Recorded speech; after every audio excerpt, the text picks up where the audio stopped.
Hi, this is Lynn Suzek, and this is Faith Talk. You don't know what I go through before I start these sometimes, so I'm a little trying to be stubborn. Okay, so this one's about stubbornness and not giving up, basically. Um, Curry Blake was talking about um, stubbornness.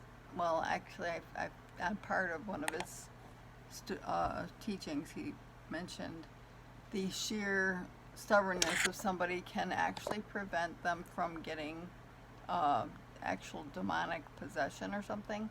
So, in other words, your will is a deciding factor.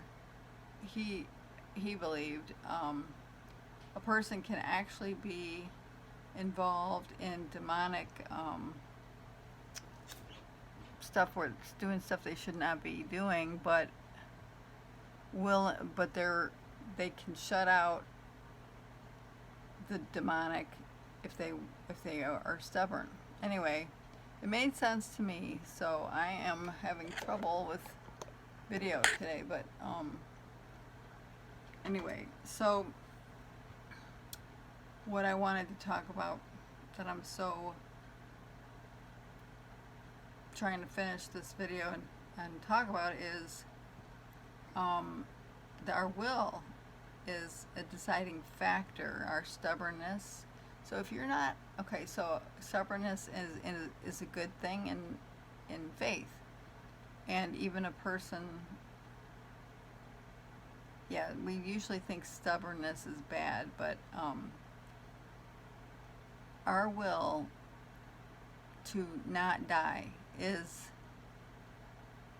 a physical known factor, even to doctors. So you can go well beyond what the doctors think you're physically capable of by not being willing to die. So keep that in mind and stop thinking that you have to die. So our stubbornness in resisting sickness and in recovery is important. We need to okay, I've talked about not being passive before, but now I'm going to talk about resisting all kinds of sickness and evil by our sheer willingness. If you are a person that has given in, you have a habit of just giving up, giving in, then you might not see that victory of healing or whatever. So I think it's important to know that we do play a factor of healing in not, in just our willingness to be healed. And if you feel weakened by the struggle, how to build up that strength and willpower. We don't usually talk about willpower, really. We talk about spiritual strength, and the world usually identifies with willpower. And so I want to talk about how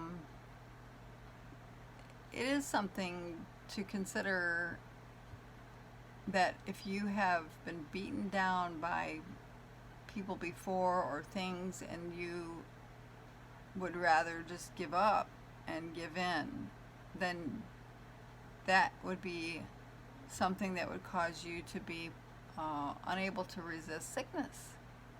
So if you have like a life, look at your life. If somebody asked you, well, if somebody comes against you, what's your typical reaction? Like a bully. If a bully comes against you, what do you do normally? Do you like cower and fight, like not fight back and Or, if somebody pushes you, what's your reaction? Your knee-jerk reaction. Do you fight back, or do you just give in? This is part of healing and staying well or staying alive. Say, if you say, well, I'm a fighter, I mean, as a Christian, we tend to be like, well, I don't want to fight. I don't think that's right. And that's where some of our, look at the whole church where most people get sick, but we shouldn't be. And especially if you're planning on getting sick because it's something in your family, things like that, or you just believe that you were around something and now you could get sick. Those are all deciding factors.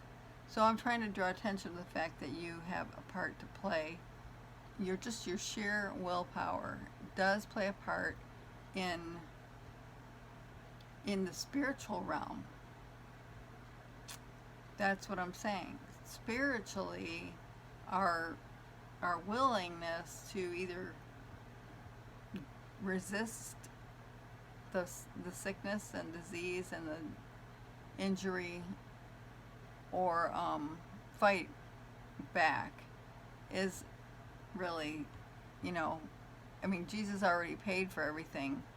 So our deciding factor and part to play is the will to, now Jesus is with me, so I'm going to push back. And so we've talked about grit, we've talked about get angry at it. It's all part of your willingness, and I'm just kind of calling it willpower because we can identify with that idea. We've heard people talk and teach on that, but I always thought, well, sheer willpower isn't where it's at. It's supposed to be, the Lord does it, and it's spiritual. And yeah, I was always told, once I was a Christian or trying to deal with things spiritually, that, we should not be calling it willpower. And now I'm seeing that willpower is a factor in our spiritual war against evil and against sickness. So psychiatry, psychology, they might already believe in willpower is a big factor.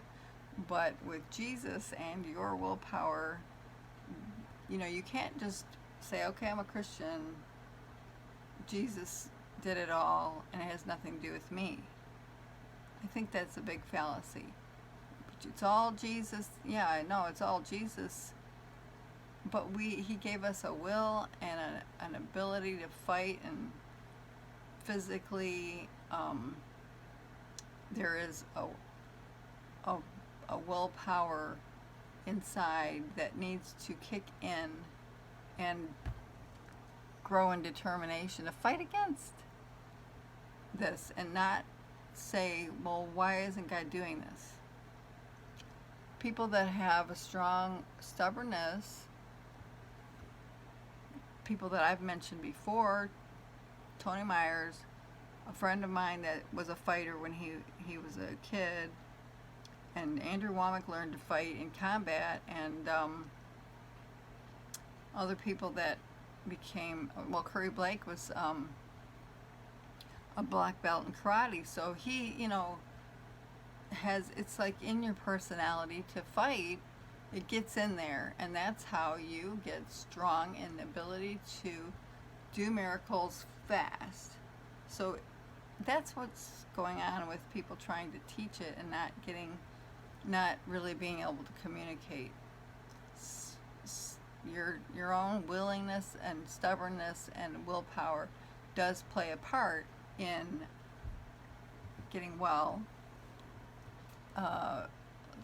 even spiritually, physically, and by his stripes we are healed, but we have to take what Jesus did and push forward with our will.